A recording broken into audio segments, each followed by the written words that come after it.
ప్రాముఖ్యమైనటువంటి వాక్య భాగాన్ని మనం ధ్యానించుకున్నాము. అదేంటంటే గలతీయులకు రాసిన పత్రికలో 5వ అధ్యాయము 22వ వచనములో అపోస్తలుడు పౌలు గారి ద్వారా దేవుడు కోరినటువంటి ఫలముల గురించి అక్కడ మనం వింటాం. ఈ వాక్య భాగంలో వెళ్ళే ముందుగా ఇక్కడ చదివినటువంటి లేఖన భాగాల్లో ఉన్నటువంటి విషయము చాలాసార్లు మీరు ఎదిగి ఉంటారు. ఇక్కడ చెప్పబడినటువంటి ఈ 9 విషయాలు కూడా గలతీ పత్రిక 5వ అధ్యాయము 22వ వచనంలో ఉన్నాయి. ఇవన్నీ ఒకటే ఫలమా? ఇవన్నీ 9 ఫలాల? ఒకటే ఫలమా 9 ఫలాల? చాలామంది ఆత్మ ఫలములు అని అంటారు, కానీ బైబిల్లో ఏముంది? అయితే ఆత్మ ఫలములు ఏమనగా అని లేదండి. ఏముంది అక్కడ? ఆత్మ ఫలము ఏమనగా అని అంటాడు. అంటే ఇదంతా కలిపితే ఒకటే ఫలం. ఆత్మ ఫలము ఏమనగా అని చెప్పి 9 యొక్క గుణాలను గురించి గ్రంథకర్త రాయటాన్ని మనం చూస్తున్నాం. ఇదేంటి? ఫలం ఒకటేంటి, 9 గుణాలు ఏంటి అని అంటే, ఇది ఎగ్జాంపుల్గా మీకు అర్థం కావాలి అంటే మనం కమలా పండు కానీ నారింజ పండు కానీ చూస్తాం. దాన్ని చూడటానికి పిలవటానికి ఒకే ఫలం అంటాం, కానీ దాని లోపల ఎన్ని ఉంటాయి? ఒక్కొక్కటిగా 10-11 తొనలు దాంట్లో ఉంటాయి. ఒకే ఫలం, కానీ లోపల తొనలన్నీ కలిసి ఉంటుంది. ఆ తొనలన్నీ కలిసి రౌండ్గా ఉంటేనే దాన్ని ఒక ఫలంగా మనం గుర్తిస్తాం. అలాగే పౌలు గారు చెప్పినటువంటి ఈ ఆత్మ ఫలం అనేది ఒకటే. ఈ ఒక్క ఫలాన్ని మనం ఫలించగలిగితే దేవుడు మనం అనుకునే ప్రతి ఫలాన్ని సమృద్ధిగా ఇస్తాడు. దేవుడు కోరేది ఒకే ఫలం, అదేంటి? ఆత్మ ఫలం. మరి మనకు దేవుడు ఇచ్చే ఫలాలు ఏంటో తెలుసా? దేవుడు మనకిచ్చేటువంటి వాటిని, ఉదాహరణకి పిల్లలని ఏ ఫలం అంటాం? గర్భఫలం అంటాం. అది ఎవరిచ్చేది? యెహోవాయే. కీర్తన గ్రంథం 127:3లో గర్భఫలము యెహోవా ఇచ్చు బహుమానం అంటాడు. కనుక గర్భఫలం దేవుడిచ్చేది. నేలలోంచి వచ్చే పంటను ఏమంటాం? నేలలోంచి వచ్చే పంటను ఏమంటాం అంటే దాన్ని ఏ ఫలం అంటాం? భూఫలం అంటామండి. ఏమంటాం? భూఫలం. ఆదికాండం యొక్క వాక్య భాగంలో కూడా 26:12వ వచనంలో ఇస్సాకు ఆ సంవత్సరము పంటను వేసి 100 ఫలాన్ని పొందాడంటాడు. దేవుడు గర్భఫలాన్ని ఇచ్చేవాడై ఉన్నాడు. దేవుడు భూఫలాన్ని ఇచ్చేవాడై ఉన్నాడు. ఇంకా కొన్ని ఫలాలు ఉంటాయి లేఖన భాగాల్లో. చేసిన పనికి వచ్చే ఫలాన్ని ఏమంటాం? పనికి వచ్చే ఫలాన్ని, పని అనే దాన్ని బైబిల్ భాషలో క్రియ అంటారు. క్రియా ఫలాన్ని ఇచ్చేది దేవుడే. ప్రార్థనకు సమాధానం వచ్చింది, దాన్ని ఏమంటాం?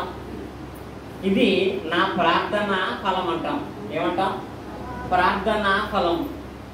పనికిచ్చే ఫలాన్ని క్రియాఫలం అని, అడిగితే వచ్చేదాన్ని ప్రార్థనా ఫలమని, భూమి నుంచి వచ్చేదాన్ని భూఫలమని, గర్భం నుంచి వచ్చేటువంటి దాన్ని గర్భఫలం అని మనం అంటాం. ఈ ఫలాలన్నీ ఇచ్చేది ఎవరు? దేవుడే. ఇవి మాత్రమే కాక యాకోబు రాసిన పత్రికలో 1వ అధ్యాయము 17వ వచనంలో ఏముంటది? శ్రేష్టమైన ప్రతి ఇవియు సంపూర్ణమైన ప్రతి వరమును పరసంబంధమైనదై జ్యోతిర్మయుడగు తండ్రి యొద్ద నుండి వచ్చును. అంటే దేవుడే ప్రతి ఫలాన్ని ఇచ్చేవాడై ఉన్నాడు. దేవుడు ఎలాంటి ఫలాలు ఇస్తాడంట? శ్రేష్టమైన ఫలాలు, సంపూర్ణమైన ఫలాలు, ప్రతి ఫలాలు, ప్రతి వరాలు దేవుడే ఇస్తాడు. కానీ దేవుని దగ్గర నుంచి ఆ ఫలాలు మనం పొందాలంటే ఏ ఫలాలు? గర్భఫలమే కానీ, సంపూర్ణమైన భూఫలమే కానీ, క్రియాఫలమే కానీ, ప్రార్థనా ఫలమే కానీ, మరి ఏ ప్రయత్నాన్ని యందు సంపూర్ణమైన ఫలాన్ని పొందాలన్నా ఆయన కోరుకునే ఫలం మనం మొదట ఫలించే వారమై ఉండాలి. ఆ ఫలమే ఈరోజు మనం నేర్చుకునేటువంటి పాఠం. ఏ ఫలం అది? ఆత్మ ఫలము అనేది మనం ఫలించాలి. ఈ ఆత్మ ఫలము అనేటువంటి ఈ ఫలములో 9 గుణాలను మనం చూస్తున్నాం. మీకు ఆల్రెడీ అర్థం అవ్వాలి కనుక, అనుకున్న సమయానికి వాక్యాన్ని ముగించాలి కనుక మీకు త్వరగా అర్థం అవటానికి 9 ఫలాల పేర్లు కూడా బోర్డు మీద రాశాను. ఈ 9 ఫలాలు మన దేహంలో ఎక్కడెక్కడ కనపడాలి అనే దాన్ని కూడా ఇక్కడ ప్రత్యేకంగా వ్రాయడం జరిగింది. మనకి 9 ఫలాల పేర్లు తెలుసు. చిన్నపిల్లలు కూడా ఆత్మఫలం పేర్లు చెప్పమంటే ప్రేమ, సంతోషము, సమాధానం అని చెప్పి 9 ఫలాలు చాలా చక్కగా చెప్పేస్తారు.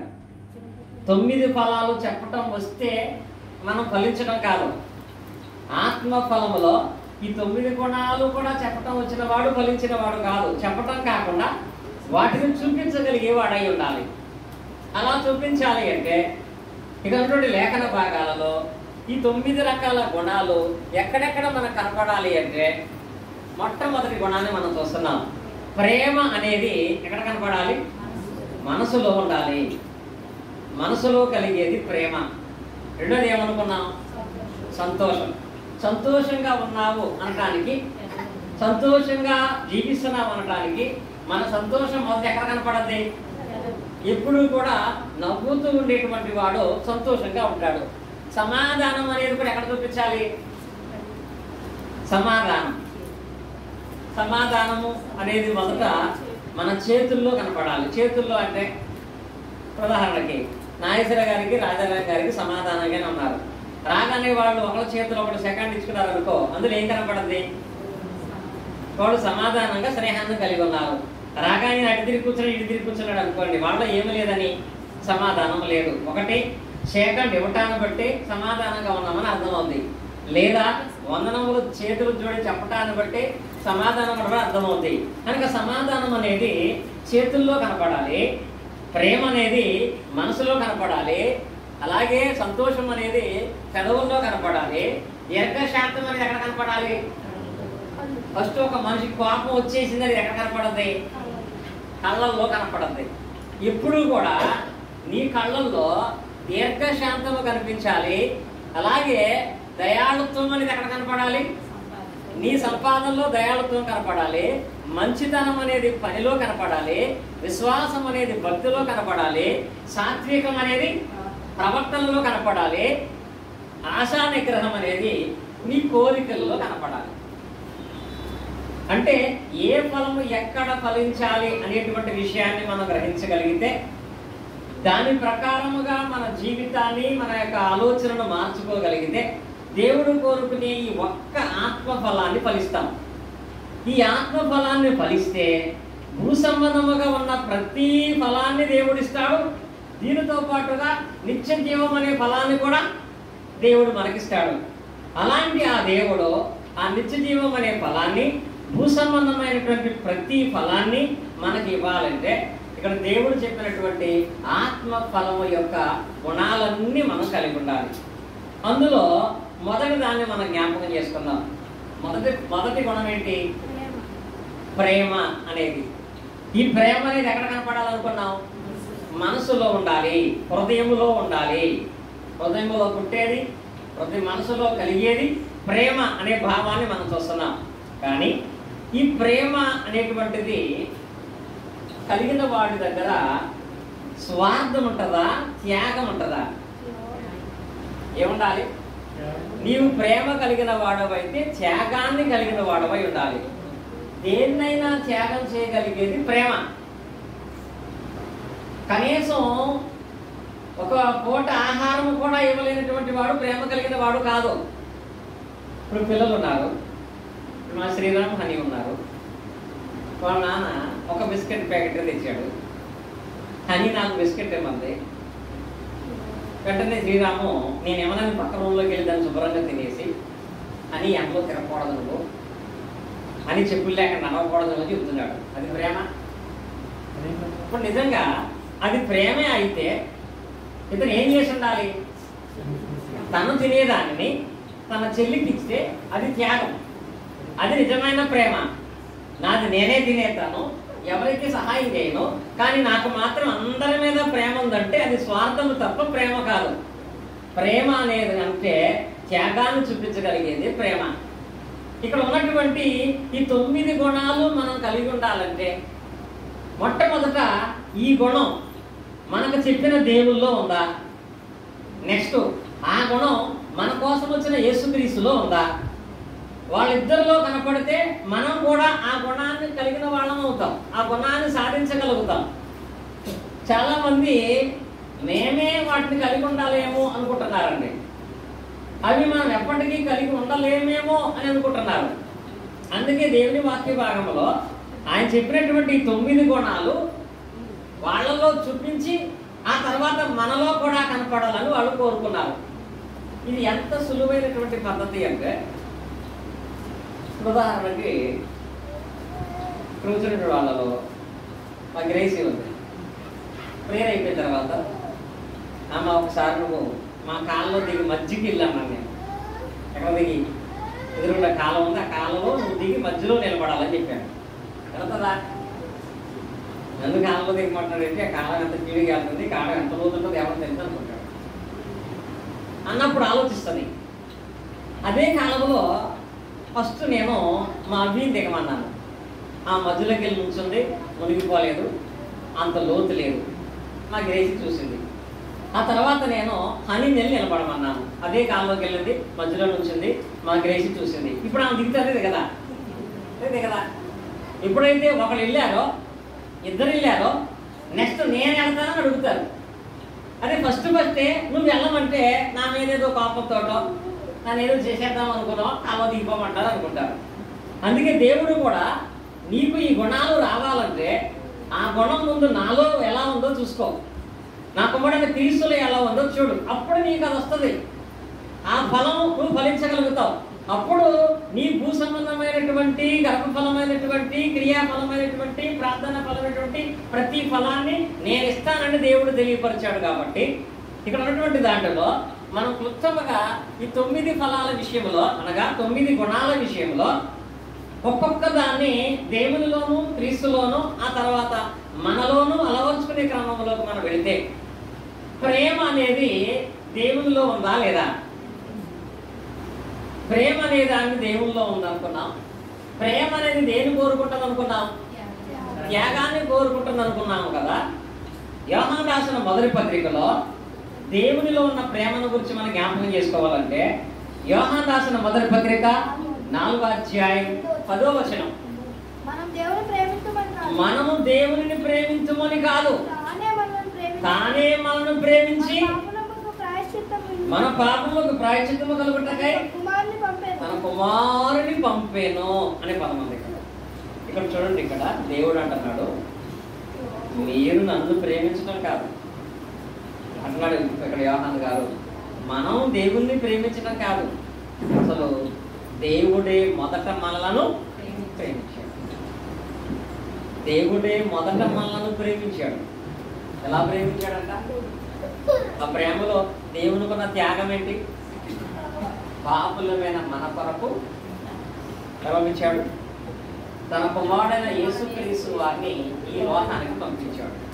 అంటే దేవునికి మన మీద ఉన్న ప్రేమ తన కుమారుణ్ణి మన కొరకు త్యాగం చేయించింది. కొడుకుని త్యాగం చేశాడు ఆయన. ఇది కదా ప్రేమ అంటే. మనల్ని ప్రేమించిన దేవుడు తనకిష్టమైన కుమారుని మన కోసం త్యాగం చేశాడు. మరి దేవుని ప్రేమించిన వారమని చెప్పుకుంటున్నాం మనం. ఎప్పటి వరకు కూడా దేవుని కొరకు, దేవుని పని కొరకు, దేవుని సేవ కొరకు నేను ఈ వీటిని త్యాగం చేశానని చెప్పగలిగేటువంటి మన జీవితాలు ఎన్నుంటాయి. అట్లీస్ట్ ఒక పూట టిఫిన్ కూడా మానేసి రాలేం కదా మనం. ఒక పూట టీవీ ప్రోగ్రాం వదిలిపెట్టి రాలేం కదా మనం. దేవుడు ఏమంటాడు తెలుసా?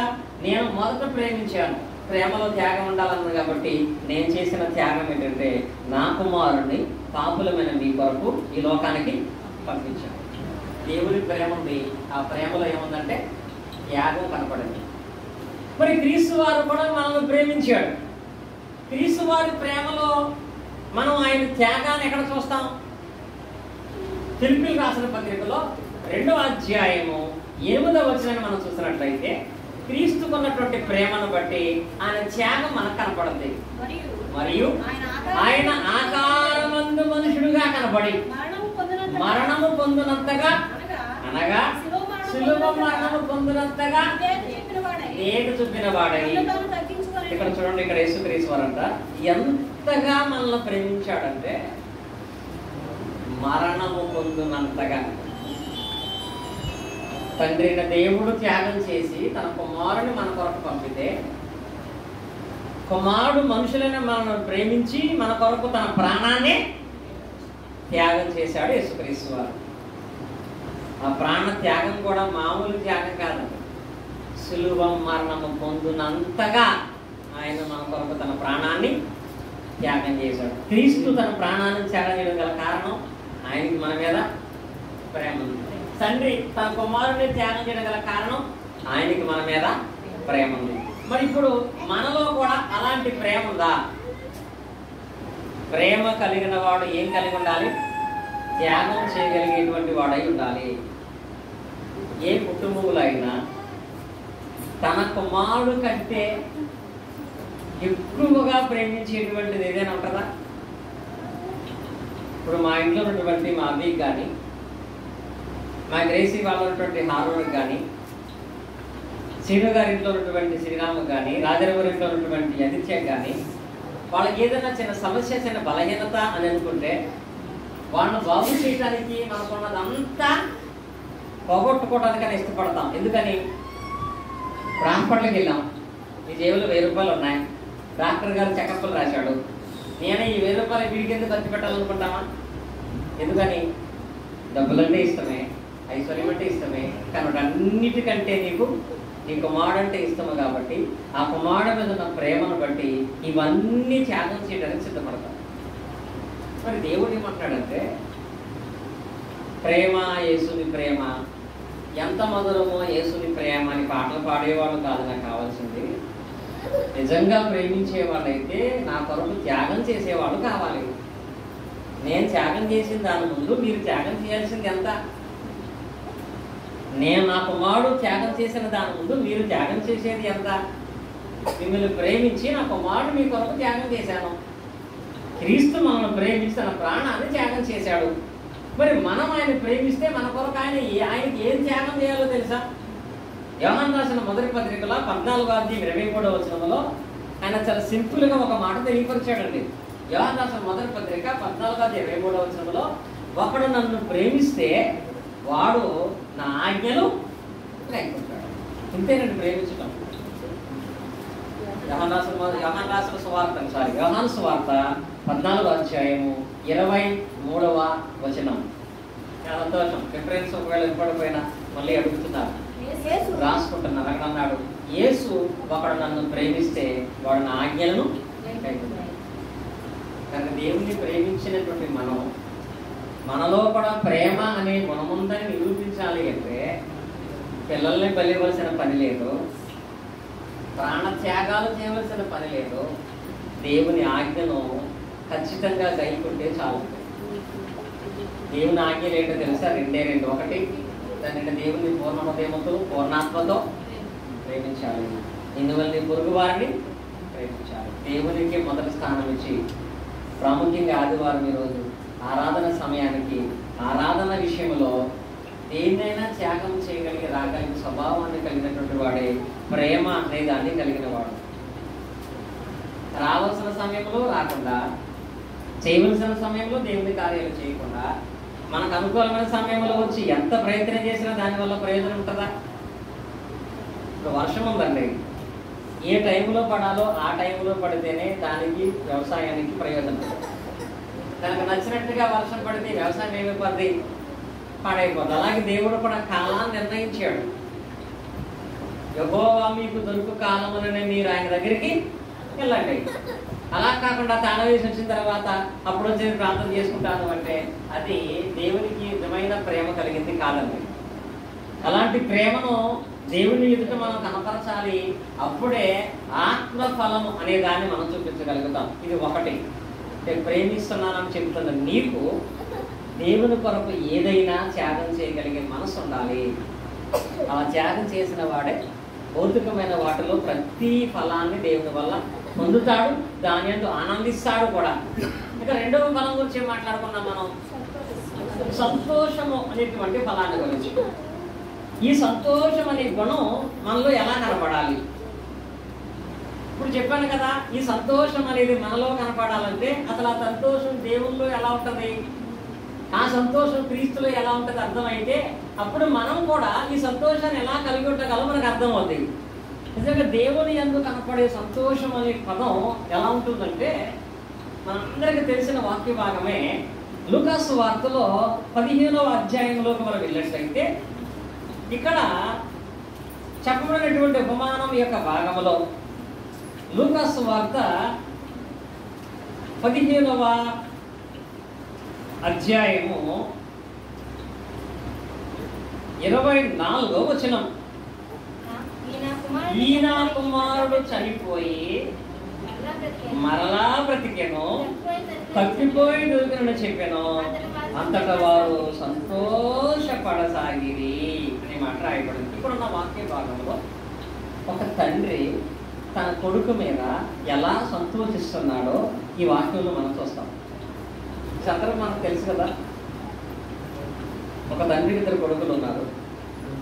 చిన్న కొడుకు తండ్రి మీద దెబ్బలాడాడు, తండ్రిని బాధ పెట్టాడు, తండ్రిని ఎదిరించి దెబ్బలాడి బాధ పెట్టి ఆస్తిలో సగం వాటా తీసుకుని దూర ప్రాంతానికి వెళ్ళిపోయి రకరకాల చెడు పనులన్నీ కూడా చేసి అంతా కూడా నష్టం చేసుకుని సమస్తమును పోగొట్టుకొని ఏమీ లేనివాడుగా అన్ని పాడు చేసి తిరిగి ఇంటికి వచ్చాడు. అలా వచ్చిన వాడు చూసినటువంటి తండ్రి ముఖములో పాపం కనపడిందా, సంతోషం కనపడిందా? దూరంగా వాడిని చూడగానే, ఆ వ్యక్తిని చూడగానే, ఆ కొడుకును చూడగానే ఆ కొడుకు చేసిన తప్పులేమి గుర్తు రాలేదు. వచ్చినాయా? మనకైతే సహజంగా ఒక మనిషిని చూడగానే అతను చేసిన తప్పులు, అతను మాట్లాడిన మాటలు, అతని వల్ల జరిగిన అన్యాయం మనకు గుర్తొస్తుంది. అవన్నీ గుర్తొచ్చి వాళ్ళతో నవ్వుతూ మాట్లాడదామా? అంటే మనం ఎందుకు సంతోషం అనే గుణాన్ని కలిగి ఉండలేకపోతున్నామంటే ఎవరినైనా మనం చూడగానే ఆ వ్యక్తి వలన మనకు కలిగిన బాధను జ్ఞాపకం చేసుకుంటూ ఉంటాం.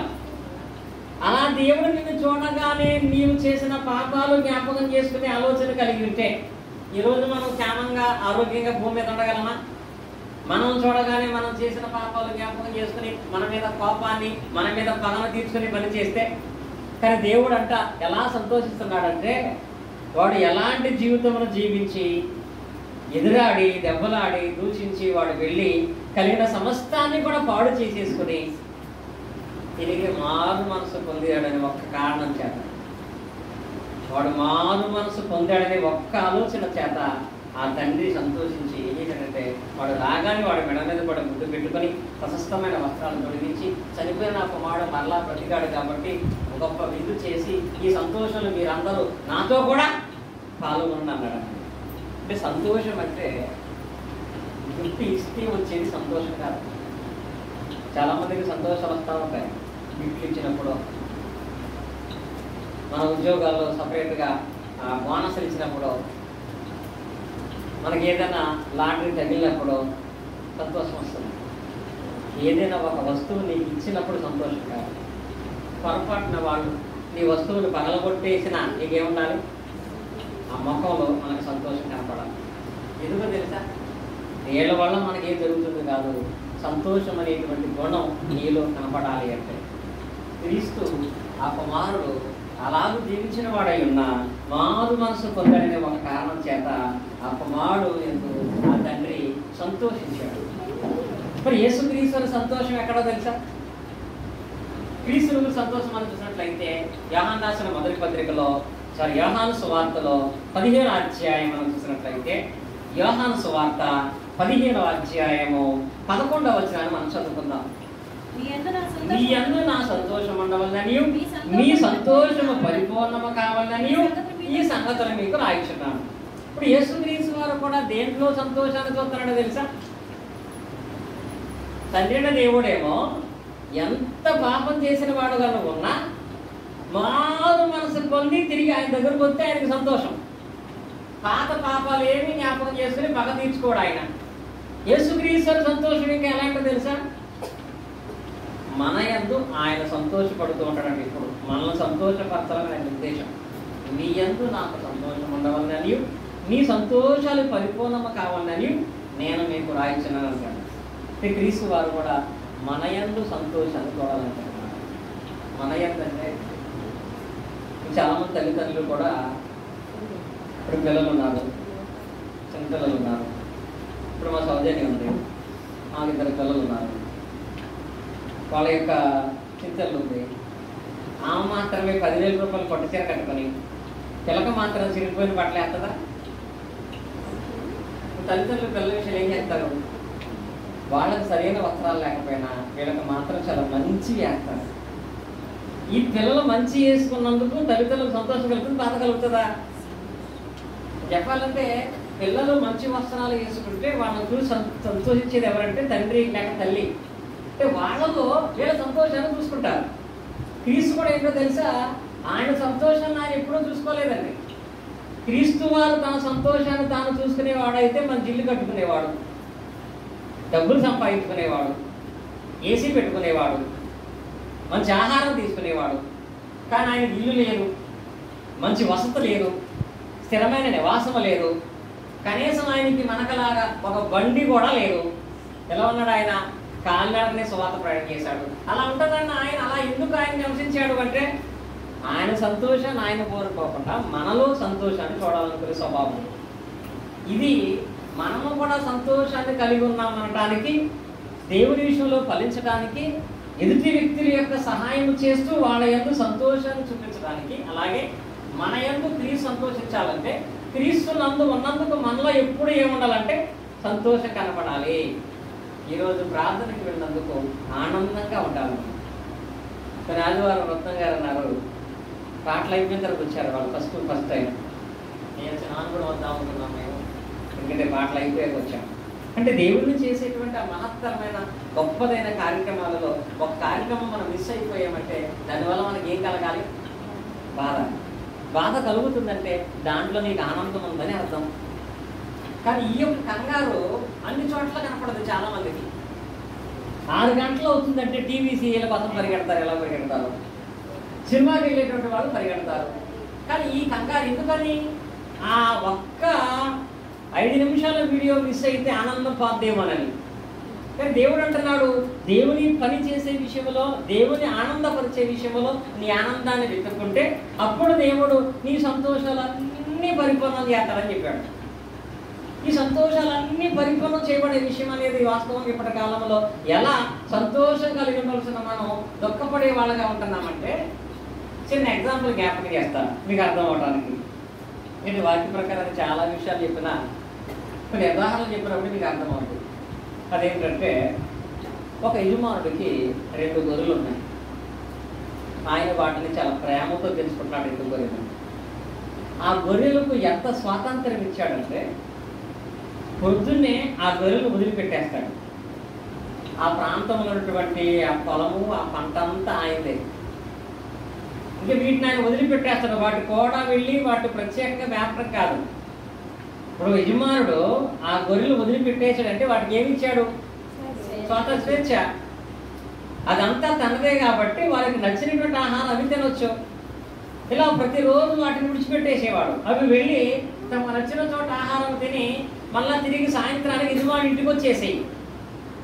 ఇలా ఒకరోజు అవి ఒక ప్రాంతానికి ఆహారం తినడానికి వెళ్ళి తిరిగి ఆ 2 ఒకదాని వెనకాల ఒకటి నడుచుకుంటూ వచ్చేస్తుంటే వాటికి దారిలో ఒక బురద గుంట ఒకటి అడ్డమైంది. మురుగుగుట్ట. ఆ మురుగుగుట్టలో ఏం పడుకుంటాయి? దాని 5-6 పందులు పడుకుని ఉన్నాయి. సరే, ఆ గుంట దగ్గరికి రాగానే ఇప్పుడు అవతలకి వెళ్ళాలంటే ఆ గుంట నుంచి ఎగిరి అవతల గట్ట మీద దూకి అవి వెళ్ళాలి.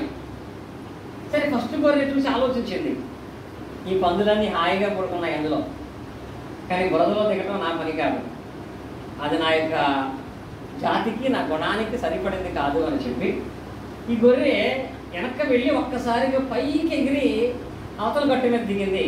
ఎదర 2 కాళ్ళు అవతల గట్టు మీద పడ్డాయి, వెనకాల 2 కాళ్ళు బురదలో పడ్డాయి. గట్ట ఏం చేసిందంటే గబగబ పైకి ఎగిరి దూకేసి అక్కడ ఏం చేసింది? తన ఒళ్ళు దులిపేసుకుని వెళ్ళిపోయింది. నెక్స్ట్ ఇంకో గొర్రె వచ్చింది. ఇది కూడా వచ్చి అక్కడ నిలబడి చూస్తూ అది ఎలా ఎగిరింది కదా, నేను కూడా యజమాని ఇంటికి వెళ్ళిపోవాలి, అక్కడికి వెళ్ళాల్సిన నా పని అని చెప్పి ఇది ఒక్కసారి ఎగిరింది అవతలకి. సేమ్ అలాగే దూకి 2 కాళ్ళు పైన పడి 2 కాళ్ళు బురదలో పడి, ఆ బురదలో కాళ్ళు పడిన వెంటనే ఆ పడుకున్న పందులు పిలిచినాయి అంట, గొర్రె ఎక్కడికి వెళ్తున్నావు పని, రెగ్యులర్గా వెళ్ళినట్లుగా ఇంటికి వెళ్ళిపోతాను. ఇంటికి ఎప్పుడు వెళ్ళేదే కానీ ఇక్కడ మాకు ఎంత సుఖంగా ఉందో తెలుసా, ఎంత హాయిగా ఉందో తెలుసా, కొంచెంసేపు బురదలో పడుకుని వెళ్తే సూపర్గా ఉంటుంది అన్నాయి. కాదు ఇంటికి వెళ్ళాలి కదా, ఎప్పుడు వెళ్ళేది కదా అంటే 2 కాళ్ళు పైన కలిసింది, 2 కాళ్ళు కింద పెట్టి వాటితో వెళ్ళి పడుకుందట. వాటితో వెళ్ళి పడుకుని సాయంత్రం దాకా పడుతుంది. పడుకున్న తర్వాత రాత్రి అయిపోతుంది కాబట్టి ఖచ్చితంగా ఇంటికి వెళ్ళాలి కాబట్టి అప్పుడు బురదలోంచి లేచి ఇంటికి వెళ్ళింది. ఆ పాపం ఆయన దాని కోసం ఎదురు చూసి సాయంత్రానికి వెళ్ళింది. వచ్చింది భయంకరమైనటువంటి దానిలో వాసన వచ్చేస్తుంది కదా, ఇంకా రాత్రికి దాన్ని బయటే కట్టేశాడు. కట్టేసి ప్రొద్దునే దాన్ని శుభ్రం చేద్దాం అనుకున్నాడు. పొరపాటు పడింది అనుకున్నాడు. ఆ రాత్రి దాన్ని బయట కట్టేసి ప్రొద్దున శుభ్రం చేద్దామని వచ్చేటప్పటికి దీనికి అలవాటు లేని ప్రాంతంలో ఆ భయంకరమైనటువంటి డ్రైనేజీలో పడుతుంది కాబట్టి తలాంటి దాన్ని జబ్బు వచ్చేసి వెంటనే బయట కట్టేసిన దాన్ని హాస్పిటల్కి తీసుకెళ్ళాడు. హాస్పిటల్ తీసుకెళ్ళాను కదంటే హాస్పిటల్లో దీన్ని ఇక్కడే ఉంచండి, 4 రోజులు ట్రీట్మెంట్ చేయాలన్నారు. 4 రోజులు అయింది, వారం అయింది, ప్రతిరోజు ఇది వాడు వెళ్తున్నాడు. తీసుకొచ్చినా సరే ఈ గొంతు దాన్ని కనపట్లేదు, బయటే కనపడ్డాడు. దీన్ని చూసే వాళ్ళందరూ ఏమనుకుంటున్నారో తెలుసా, యజమానికి పక్షపాతం ఉంది. ఆ గొర్రెని చూసినట్టు ఈ గొర్రెని ఎందుకు చూడలేదు, ఆ గొర్రెను చూసినట్టుగా ఈ గొర్రెను చూసి గొర్రెకు జబ్బెందుకు వస్తుంది, ఆయన దాన్ని ప్రేమించినట్టు దీన్ని ప్రేమించలేదు, దాన్ని చూసినట్టు దీన్ని చూడలేదు, పైగా దాన్ని బాగు చేయడానికి చాలా ప్రయత్నాలు చేస్తున్నారు, తగ్గట్లేదు అని నిన్నంత ఎవరి మీద చేస్తున్నారు, దేవుని మీద, యజమానుడి మీద. ఈ స్టోరీలో యజమానుడు ఎవరో తెలుసా, దేవుడే. గొర్రెలు ఎవరో తెలుసా, మనమే. ఆ పందులు ఎవరో తెలుసా, మీ ఇంటికి వచ్చే చుట్టాలు, తాతాడు కాదండి, మీ ఇంటికి వచ్చే చుట్టాలు, మీకు వచ్చే పనులు, మీరు చేసుకునేటువంటి కార్యాలు, మీరు వెళ్ళేటువంటి పెళ్ళిళ్ళు, ఇలా సేమ్ అంటారు. ఎప్పుడు వెళ్ళి ఆడమనే కదా, ఒకసారి వస్తే ఏమైంది, ఎప్పుడు జరిగేది కదా, ఈ కొంచెంసేపు ఆగితే ఏమైంది, ఈ పని చేసుకుంటే ఏమైంది, ఈ పని జరిగిస్తే ఏమైంది, ఇవన్నీ పందులు మనకు మాట్లాడేయండి. వీటికి లోబడి నేను పడుకోకుండా ఇంటికి వెళ్ళిపోయిన సందర్భాలు ఎన్ని ఉంటాయి మనకి. పందుల మాట ఎప్పుడు వినలేదా మనం, వినలేదా? అలా వినిన ప్రతిసారి మీకు తెలియదేమో, ఒక్క ఆదివారం ఆరాధన విషయంలో ఎలాంటి ఏదో ఒక ఆటంకాన్ని బట్టి మనం ఆ బురదలోకి వెళ్ళిపోయి నెక్స్ట్ ఆదివారం రావడానికి అవకాశం ఉండదండి. అప్పటికి ఏమైపోతావు నువ్వు, హాస్పిటల్కి వెళ్ళిపోవటమో, ఏదో ప్రమాదం జరగటమో, ఏదో నష్టం జరగటమో, ఏదో ఇబ్బంది జరగటమో, నువ్వు మళ్ళీ వెళ్ళిపోతూ ఉంటావు. ఈమెం చేస్తుందంటే మళ్ళీ హాస్పిటల్కి వెళ్ళి వచ్చి ఆదివారం వచ్చి ప్రార్థన చేయమంటుంది, ప్రార్థన చేస్తాను, మళ్ళీ హాస్పిటల్కి వెళ్తుంది, అయ్యగారు ప్రార్థన చేస్తున్నారు, మేము ప్రార్థనకి వెళ్దాం అనుకున్నా సరే వెళ్ళలేకపోతున్నాం, మాకు డబ్బులు తగ్గట్లేదు అంటారు. అసలు ఏం గుర్తించరు, మీరు పడుకున్న బురద గుర్తించరు. ఇదే విషయాన్ని ఇక్కడ తెలియపరుస్తున్నాడు. దేవుడు అయితే నీవు దాన్ని వదిలించుకుని రాగలిగితే ప్రేమించే మనసునైతే కలిగిన వాడుగా ఉన్నాడు. అలాగే ఉండకుండా మనం అక్కడే ఆ రకమైన బంధకాల్లో చిక్కుంటూ మనం ఉంటున్నాం. నిజంగా మా ఇంటిలో చెప్పాలంటే మా జ్యోతి పొద్దున్నే ఆదివారం అంటే 4 గంటలు లెగుతుంది. ఈరోజు కూడా రాత్రి మేమిద్దరం ఆలోచిస్తున్నాం, రాత్రి మోటార్ ఆగిపోయింది. నేను ఒకటే అనుకున్నా, శుభ్రంగా కాలువ దిగి నీళ్ళు అందిస్తే 8కి తెల్లగంటల 3 గంటలకి నీళ్లు మా జ్యోతి జారేసుకుంటే అప్పుడు స్నానం చేసి ఆరాధనకి సమయానికి, ఆరాధన కంటే అరగంట ముందు రావాలి మా పిల్లలు, అందరూ పాటలు పాట రావాలి కాబట్టి అందరూ ఆ సమయానికి వస్తారేమో అని అనుకున్నాను. కాబట్టి దేవుడు దైవల్ల శుభారాగా వచ్చి రాత్రి దాన్ని బాగు చేసి వెళ్ళాము. అయినా మా జ్యోతి రోజు చేసే పని ఏంటో తెలుసా, 3 గంటలకే లెగుతుంది. టిఫిన్ వేయడానికి అంత టైం ఎందుకంటారేమో, పిల్లలు రెడీ చేయాలి, టిఫిన్ వేయాలి, మధ్యాహ్నానికి భోజనం కూడా ఇప్పుడే రెడీ చేయాలి. ఎందుకో తెలుసా, ఇక్కడ ఆరాధన అయిన తర్వాత చిన్నవాళ్ళు కూడా ఆరాధనకి వెళ్ళిపోతాం. చిన్నవాళ్ళు ఆరాధనకి వెళ్ళిపోతే అక్కడ నిలిచిపోయి 1 గంట అవుతుంది. ఈ లోపు పిల్లలు, అందుకే పొద్దున్న పూటే అంటే 7 గంటల లోపే టిఫిన్ భోజనం అంతా రెడీ చేయాలి. ఆమె తీరా ఆమె టిఫిన్ ఎప్పుడు చేస్తే తెలుసా, చిన్నవాళ్ళకి వెళ్ళిన తర్వాత చాలా మందికి ఫోటో చూపించడం, మా గ్రేసి చూసి ఉంటుంది, మా చిన్నగా చూసి చాలాసార్లు చూసి మన ఫోటో తీశారు. అందరూ చిన్నవాళ్ళు కూడా 2 ఆరాధనలు కాబట్టి అందరూ చిన్నవాళ్ళు లోపలికి పాటలు పాడుతుంటే ఏమాత్రం 10:30 మెట్లు కాడ ఆ చెప్పుల మధ్యలోకి వచ్చి తింటదా టిఫిన్? అంటే ఎందుకు అంత అవసరం అంటే టిఫిన్ చేసి వెళ్ళిపోవచ్చు కదా. కానీ అంటే తిని వెళ్ళటం అనేది కూడా నీకు ఆటంకం అవ్వకూడదు. మన పనులు దేవునిని సంతోషపరచాలనుకున్నప్పుడు ఆయన సంతోషపరచడానికి అనుగుణంగా మన దినాన్ని మన కార్యాలను మనం రెడీ చేసుకోవాలి. లేదు ఆ పూట టిఫిన్ ఆపేసిందంటే, ఆ పూట నీవు పెట్టుకున్న పనిని ఆపేసిందంటే, నీ ఉద్యోగం నేను ఆపేసిందంటే, ఆ ఉద్యోగ సంబంధమైన దాంట్లో నువ్వు బురదలో పడుకున్నావు, దానివల్ల వచ్చే జబ్బుకు దేవుడు కారణం కాదు కదా. దాని వచ్చే ప్రతిఫలానికి దేవుడు కారణం కాదు కదా. దేవుడు అయితే నీకు ఇచ్చిన గుణం ఏంటంటే అసలు బురదలోనే ఉండకుండా గుణం ఇచ్చాడు. ఒకవేళ పడితే వెంటనే దులిపేసుకునేటువంటి స్వభావాన్ని ఇచ్చాడు. అలా కాకుండా మనకు ఉన్నటువంటి స్వభావాన్ని వదిలిపెట్టి అక్కడ మనం పడుకుంటే యువమానం కూడా ఉంటుందండి. గొర్రెకే జబ్బు ఎందుకు వచ్చింది, పందులకి ఎందుకు రాలేదు? పందులకి ఎందుకు జబ్బు రాలేదు? వాడికి జబ్బు రాదు. ఎందుకని? ఆ బతికేది అక్కడ. అలాగని గొర్రెకు ఉన్న విలువ పందికి ఉండదా? కనుక పందులు అలాగే ఉంటున్నాయి. గొర్రెగా నేనే ఎలా అయిపోతున్నానంటే పందులకి మనుషుల దగ్గర విలువ లేదు, దేవుని దగ్గర విలువ లేదు. ఆ పందులకి పరలోకం లేదు కాబట్టి వరదలో వదిలేశాడు. మనకు పరలోకం కావాలి, దేవుని ఆశీర్వాదం కావాలి కాబట్టి దేవుని దగ్గరికి ఇలా బురద లాంటి ఈ రకమైనటువంటి మనుషులు కానీ పనులు కానీ మనం ఆటంకపరిచినప్పుడు ఆగకుండా మనం ఎప్పుడు కూడా ఆనందం ఎక్కడ చూసుకోవాలంటే దేవునిలోనే ఆనందాన్ని చూడండి. అప్పుడు చెప్పాడు, మీరు నీ విషయాలందు సంపూర్ణమైన ఆనందాన్ని కలిగి ఉంటారు.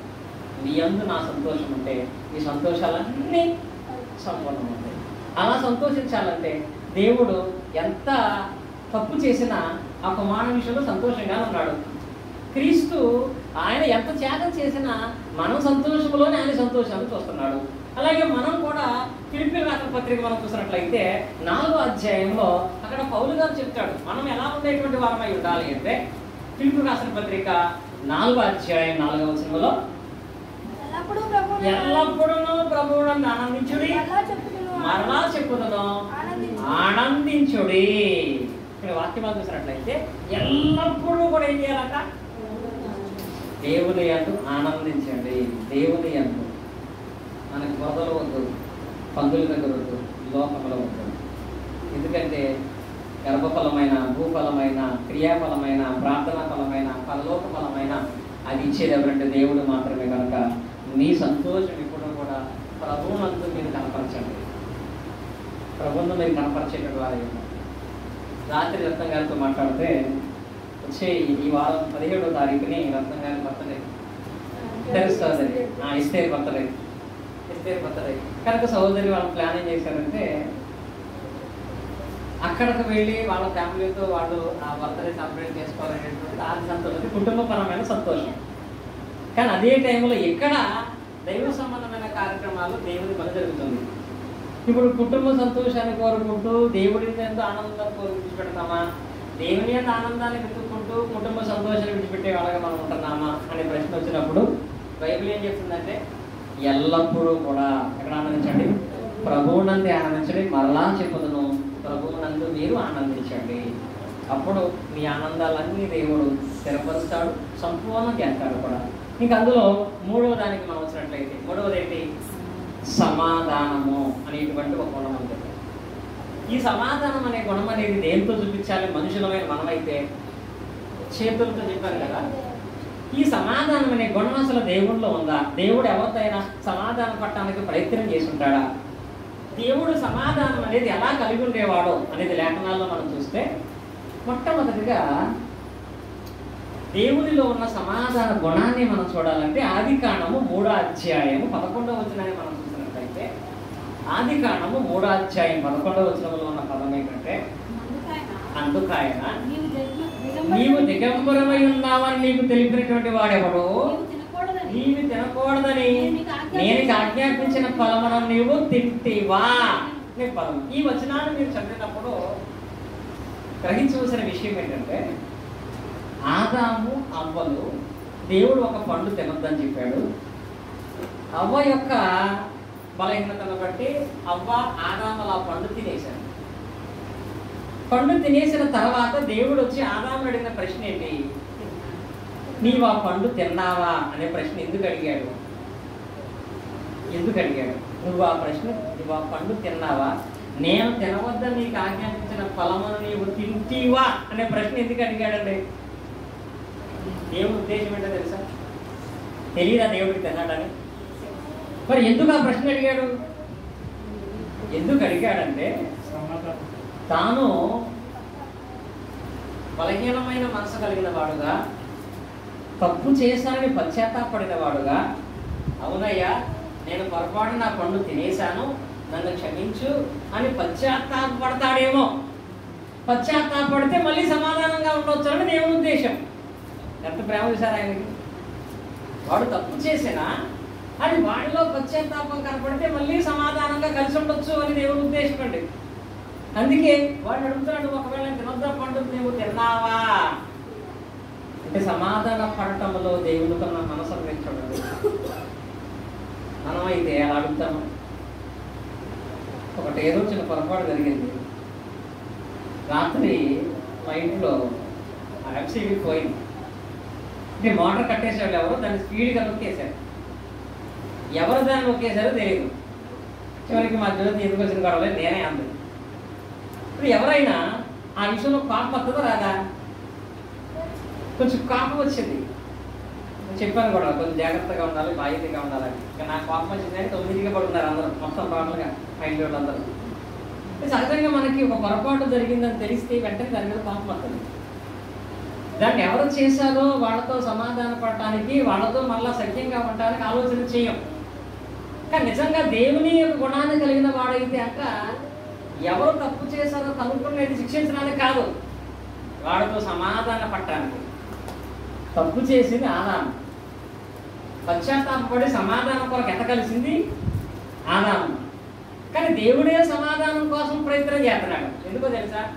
ఈ కారణాన్ని బట్టి వాడు నాకు దూరం అయిపోతాడని. ఆల్రెడీ దూరం అయిపోయాడు. పిలిస్తే ప్రతిసారి వచ్చాడు, ఈసారి అట్లా చెట్టుదారు దాక్కున్నాడు. అందుకు దేవుడు అతను పశ్చాత్తాపడితే సమాధానంగా మనం ఉందామని ప్రయత్నం చేస్తున్నాడు.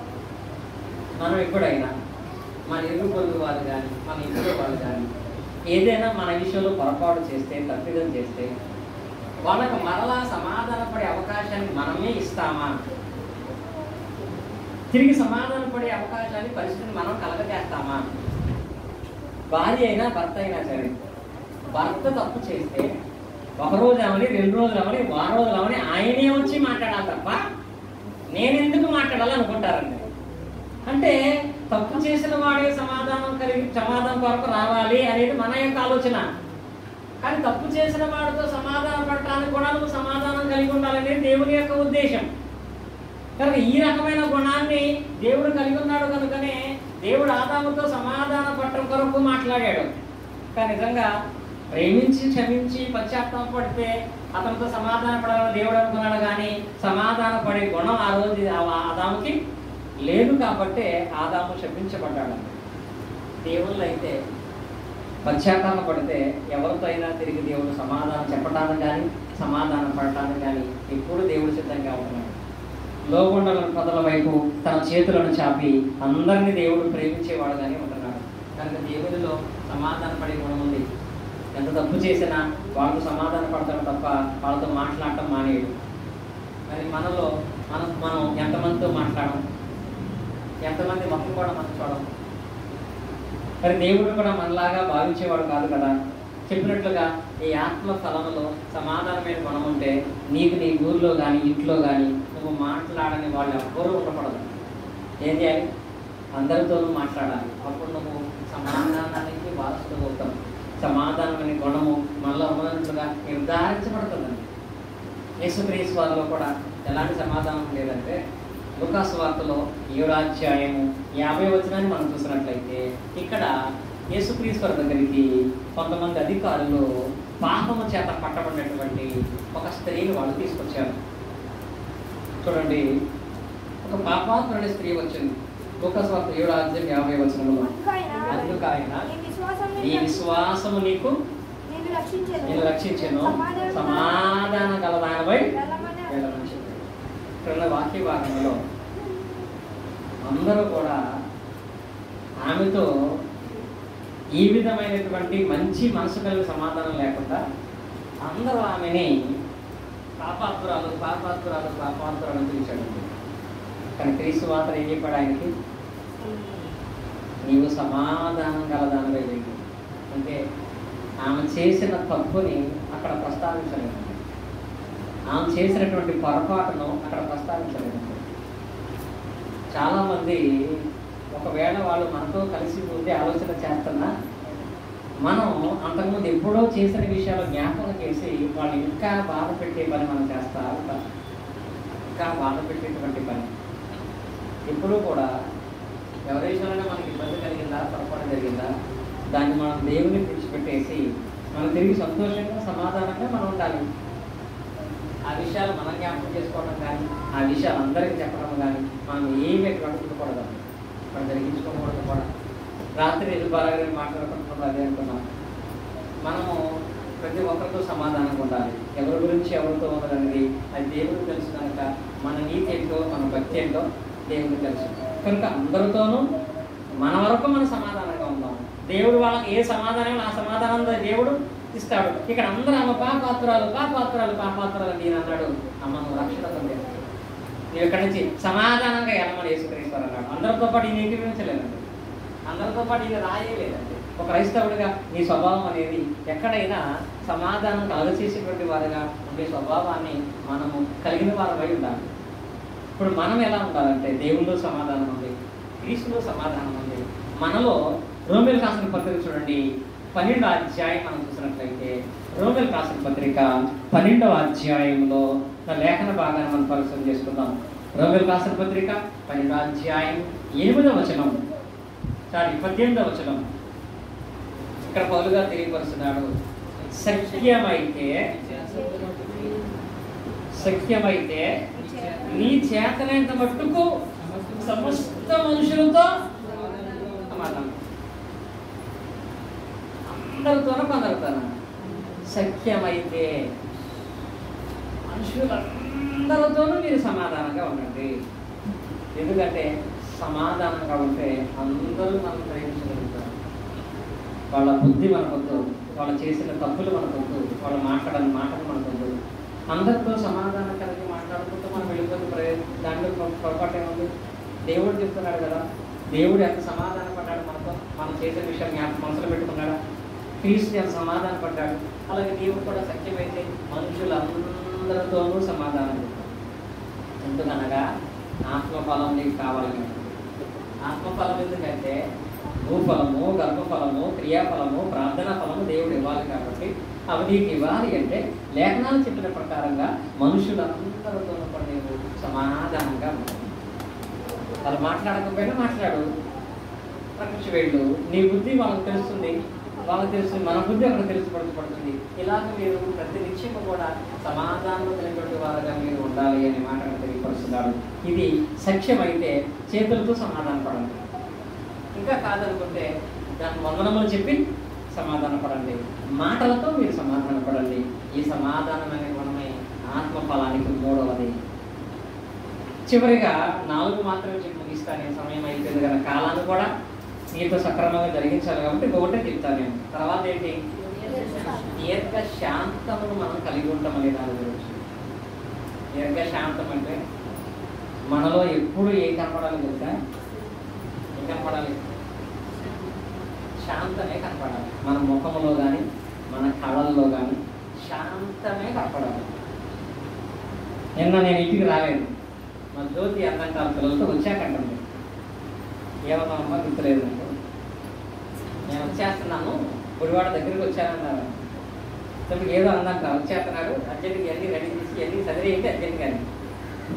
అంటే నేను వచ్చిన తర్వాత అంటే అంతా బాగానే ఉంది కానీ బయట మాత్రం మొత్తం అన్ని రకరకాల కాగితాలు పేపర్లు అన్నీ పడేసి ఉన్నాయి.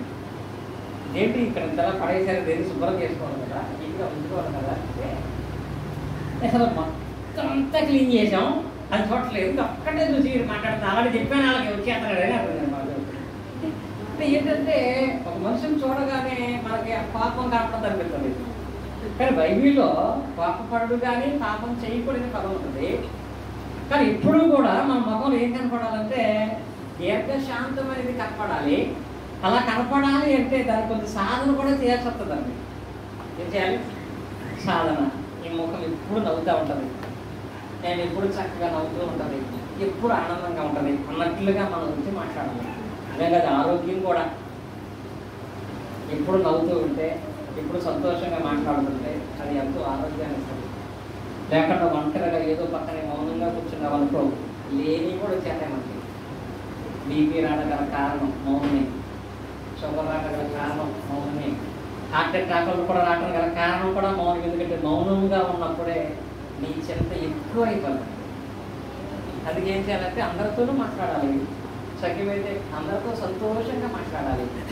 మనం వెళుతున్నామంటే అందరూ అక్కడ హాయిగా సంతోషంగా ఉండాలి. ఆత్మ సంబంధంగా కూడా వాళ్ళకి అక్కడ మేలు జరిగే విధంగా ఉండాలి. అలా ఉండాలంటే నీలో దీర్ఘశాంతం అనేది కనపడాలి. అంత దీర్ఘశాంతం మనకి ఎక్కడ వస్తుంది, అంత ఓపిక మాకు ఎక్కడది అని అంటామని దేవుడు అన్నాడు, నాకున్న దీర్ఘశాంతాన్ని చూస్తే అప్పుడు నీకు వస్తుంది అన్నాడు. దేవునికి ఎంత శాంతం ఉందో తెలుసా? ఆయన యొక్క శాంతాన్ని గురించి మనం ఆలోచన చేస్తే ఇర్మియా గ్రంథంలో 3వ అధ్యాయం 1వ వచనాన్ని చూసినట్లయితే అక్కడ గ్రంథకర్త గొప్ప వర్ణనిచ్చాడండి. హెబ్రీయులకు రాసిన పత్రిక ఇర్మియా గ్రంథము 3వ అధ్యాయం 1వ వచనం. ఇర్మియా 3:1. సో ఇక్కడ మరియు ఒకడు తన భార్యను చదించి, భార్య చదించగా ఆమె అతని ఎద్దు నుండి తొలగిపోయి వేరొక పురుషుని దాని ఎడల తరువాత ఆమెను తిరిగి చేరదయ్యునా అలా జరుగు దేశం బహుగా అపవిత్రమగును కదా, అయినను నా ఎద్దకు తిరిగి రమ్మని యెహోవా సెలవిచ్చుచున్నాడు అనే పదం. ఇక్కడ ఉన్న వాక్య భాగంలో ఇక్కడ గొప్ప విషయం ఏంటంటే, ఇప్పుడు కోపం విషయంలో చెప్తున్నాడు. ఇక్కడ ఎంత ప్రేమించే వ్యక్తిగా ఆయన ఉంటున్నాడంటే, ఇది వర్ణించటంలో గ్రంథకర్త దేవుడు చెప్తున్నాడు. ఇప్పుడు ఒక భార్య ఉంది, తన భర్తను విడిచిపెట్టి వెళ్ళిపోయి తనకిష్టం వచ్చినట్లుగా లోకములో రకరకాల వ్యభిచారమైన పాపాలు చేసి తిరిగి ఇంతమందితో పాపం చేసిన ఆమె తిరిగి ఇంటికి వస్తే భర్త చేరదీస్తాడు. అంతా అలా పాడైపోయినటువంటి ఆమెలో ఏ భర్త చేరలేదు. ఇక్కడ దేవుడు అంటున్నాడు, నా ఎద్దుకు రండి, నేను మిమ్మల్ని ప్రేమిస్తాను. అంటే ఎంత ప్రేమ మన మీద ఆయన కలిగిన వాడుగా ఉన్నాడు. నిజంగా ఆయన శాంతాన్ని గురించి మాట్లాడాలంటే పేతురు రాసిన 2వ పత్రిక 3వ అధ్యాయం 9వ వచనం మనం చూస్తాము. పేతురు రాసిన 2వ పత్రిక 3వ అధ్యాయం 9వ వచనం. ఇక్కడ ఏమంటుందంటే, కొందరు ఆలస్యమని ఎంచుకున్నట్లు ప్రభువు తన వాగ్దానం గురించి ఆలస్యం చేయవాడు కాదు, కానీ ఎవడం నశింపులను నిశ్చయింపక అంతటను అందరూ మారు మనసు పొందవలని నీ ఎడల కోరుచు మీ ఎడల దీర్ఘశాంతం అంట. నిజంగా దేవుడు ఎంత ఓపిక, ఎంత శాంతాన్ని మన పట్ల కలిగి ఉన్నాడో తెలుసా? దీర్ఘశాంతం. సుమారుగా ఇప్పటికీ మన వయసు 30 సంవత్సరాల, 40 సంవత్సరాల, 50 సంవత్సరాల, ఇన్ని సంవత్సరాలుగా దేవుడు మన పట్ల ఎంత ఓపిక కలిగి ఉంటాడు, ఓపిక పట్టినటువంటి వాడిగా ఉంటాడు. మనకున్నటువంటి స్వభావం ఆయనకు ఉంటే మన పరిస్థితులు ఎలా ఉంటుంది? ఇప్పుడు ఉదాహరణకి మన యొక్క పరిస్థితి, మన యొక్క పాపం అనేది ఎలా ఉంటుందంటే, ఇప్పుడు మా చెల్లి, మా శ్యామల ఉంది, వెనకాల ఉన్నటువంటి వాళ్ళెవరో చాలా గట్టిగా కొట్టారు ఈ మీద, వెంటనే కొట్టేస్తుందా, కొద్దిసేపు ఆలోచిస్తుందా? ఎవరైనా కొట్టగానే ఇమీడియట్గా వెనకాల ఎవరు కొట్టారో కూడా మనం ఆలోచించాం. ఎందుకంటే మనకు తగిలిన దెబ్బ అలాంటిది కాబట్టి వెంటనే తిరిగి కొట్టేస్తాం. పిల్లల విషయంలో కూడా అంతే కదా. ఏ విషయంలో అయినా సరే ఏదైనా జరగగానే వెంటనే తిరిగి కొట్టేటప్పుడు ఆలోచిస్తాం, ఇది ఎందుకు జరిగింది, అక్కడ ఇలా ఎందుకు కొట్టుంటాడు అంటే మనకి బాధ కలగగానే వెంటనే పగ తీర్చుకునే స్వభావం. మరి దేవుడు అయితే ఏం చేశాడు? ఎంత శాంతాన్ని కలిగి ఉన్నాడు. ఎన్ని బాధలు పెట్టినా, ఎన్నిసార్లు పదులతో ఉన్నా, ఎన్నిసార్లు బురదలో ఉన్నా, ఎన్నిసార్లు తిరుగుతున్నా ఆయనంట అందరూ మారుమూపు పొందాలని కోరికతో మన అందరిలో దీర్ఘశాంతాన్ని కలిగిన వాడుగా ఆయనకున్నటువంటి శాంతము, ఆయనకున్నటువంటి దీర్ఘశాంతము మనం కలిగినటువంటి వాటిలో చాలా తక్కువైందంటే. కనుక ఆయన ఎంత శాంతాన్ని కలిగి ఉంటేనో ఈరోజు మనం క్షేమంగా ఉన్నాం, సురక్షితంగా ఉన్నాం. దేవుడు మన కుటుంబాల్లో ఆనందంగా ఉండగలిగి దేవుడు కలగజేశాడు. తర్వాత క్రీస్తులో దీర్ఘశాంతం ఎంత ఉందో తెలుసా? క్రీస్తులో యేసుక్రీస్తు సిలువలో కనపడదు ఒకసారి. ఏమని? ఆయన కొడితే, ఆయన గాయపరిస్తే, కాళ్ళు చేతుల్లో మేకలు గుచ్చితే ఆయన రక్తంతో బాధపడుతూ సిలువ మీద ప్రాణం పోయేంతగా బాధపడుతుంటే కింద ఉన్న వాళ్ళు ఆయన బట్టలే తీసుకుని ఆయన ఎగతాళి చేసి మాట్లాడుతున్నారు. అప్పుడు ఏమన్నాడు ఆయన? తండ్రికి ఏమి చేస్తున్నారు కనుక ఈయన్ని క్షమించు అని అన్నాడు. మీ జీవితాల్లో, మన జీవితాల్లో ఎవడైనా మీకు నష్టాన్నో, బాధనో, మాట చేతగానే, ఈ చేతగానే కలగచేసేస్తారు. తండ్రి మీరేం చేసిన కనుక నేను క్షమించని పదం వాడతానా, నీ ఎత్తు చూస్తానని పదం వాడతాను. ఏం వాడతాం? క్షమించని పదం రాకపోగా నేను చూస్తాను ఈ సంగతి అంటాను. కానీ యేసుక్రీస్తు ఆ పదం ఎందుకు వాడలేదు తెలుసా? మనలో దీర్ఘశాంతం ఉండాలంటే ఆయన దాన్ని చూపించాలి కాబట్టి. తండ్రి ఎందుకు మనల్ని వెంటనే శిక్షించట్లేదు తెలుసా? మనలో దీర్ఘశాంతం ఉండాలంటే ఆయనలో ఎంత శాంతం ఉండాలో మనకి చూపించాలి కాబట్టి. కనుక మనమును కూడా ఈ దీర్ఘశాంతమైన గుణాన్ని కలిగి ఉండాలంటే మత్తయి సువార్త 18:22 అంటాడు, సహోదరుడు తప్పిదము చేస్తే 7 సార్లు క్షమించాలా, 77 క్షమించాలా? 77 క్షమించాలి. ఎందుకు వాళ్ళని మనం క్షమించాలి? వాళ్ళ మీద వాళ్ళేదో గొప్ప వాళ్ళని మనం క్షమించట్లేదండి. ఎందుకు వాళ్ళని క్షమించాల్సిన పరిస్థితి, బాధ మనకు వస్తుందంటే, ఉదాహరణకి కొన్ని ప్లేసుల్లో ఉంటాయి. విజయవాడలో నేను చెప్పాలంటే ప్రాక్టికల్గా నేను ప్రారంభంలో దేవుని సేవ రాకముందు హైదరాబాదులో, సికింద్రాబాద్లో ఉన్నాను నేను. అక్కడ నాకు ఇచ్చిన డ్యూటీ ఏంటో తెలుసా? నాకు 8 కుక్కలు ఇచ్చారు. కుక్కలకి మెడిసిన్ వేయటం, కుక్కలకి ఇంజక్షన్ చేయటం చేసేవాడిని. అసలు నాకు కుక్కలంటేనే చాలా కోపం, ఇష్టం ఉండేది కాదు. ఇష్టం ఉండదు కూడా, మా ఇంట్లో కూడా పెంచని కుక్కలు మేము. ఇష్టం లేకపోయినా వాటికి ప్రతిరోజు వాటికి ఇంజక్షన్ చేయాలి, మెడిసిన్ వేయాలి. ఇష్టం లేకపోయినా ఎందుకు చేస్తున్నాను అక్కడ? కుక్కల మీద ప్రేమ కాదు, జీవితం మీద ఉన్న అవసరం ఉన్నా కదా.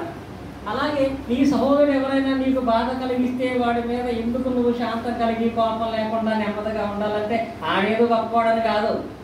దేవుడు నీకు గర్భఫలం ఇవ్వాలి కాబట్టి, దేవుడు నీకు క్రియాఫలం ఇవ్వాలి కాబట్టి, దేవుడు నీకు భూఫలం ఇవ్వాలి కాబట్టి, దేవుడు నీకు ప్రాంతఫలం ఇవ్వాలి కాబట్టి వీడిని సహిస్తున్నాం. కానీ దేవుడి దృష్టిలో పెట్టుకుని అప్పుడు వీళ్ళు ఎంత మన సహనాన్ని మనం కలిగి ఉండేటువంటి వాళ్ళంగా, విశ్వాసమైన వాక్య భాగంలో ఎదుగుతున్నటువంటి వాళ్ళంగా ఎప్పుడైతే మనం ఉండగలుగుతామో అప్పుడు క్రీస్తునందు క్రియాఫలములో సంపూర్ణతను పొందేటువంటి వారమై మనం అందరము ఉండగలుగుతామనే మాట ఈ లేఖనాలను బట్టి మనమందరం కూడా నేర్చుకోగలుగుతున్నాం. కనుక ఇప్పటి వరకు విన్న వాక్యాన్ని బట్టి మనకు కొన్ని ఫలాలు కావాలి, ఇవి అందరికి కావాలి. ఆయనకు ఒకే ఫలం కావాలి. ఆ ఫలంలో ఈ గుణాలను మనం చూపించగలుగుతూ ఉండాలి. ఈరోజు 4 నేర్చుకున్నాం. దేవుడి చిత్తం అయితే మరీ స్పష్టంగా మరొక సమయంలో వాటిని మనం అందరం కూడా నేర్చుకుందాం. దేవుడి మాటలు మన హృదయాలలో ఫలింపు చేయను గాక. ఆమేన్. ఆసక్తిగా మీ అందరికీ కూడా తీసుకున్నాం.